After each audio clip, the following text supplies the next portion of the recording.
how to find flight number on Air New Zealand. Hello everyone, welcome to another tutorial. In this video, I'll show you how you can find your flight number on Air New Zealand.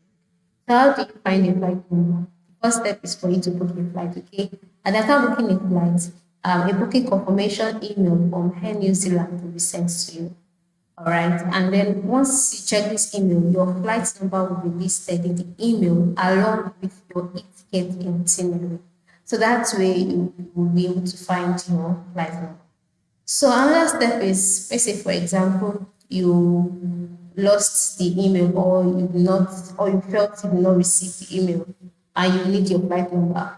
Log into your Air New Zealand account just like I've done here. Then click on the manage booking section on this page. So by clicking on the manage booking, you'll be taken to the page where you will be asked to entering your booking reference and your last name to retrieve your flight details. Once you've done that, your flight details will be displayed, including the flight number.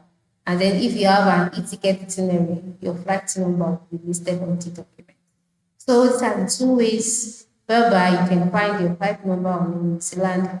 Thank you very much for watching and ensure that you have a good day.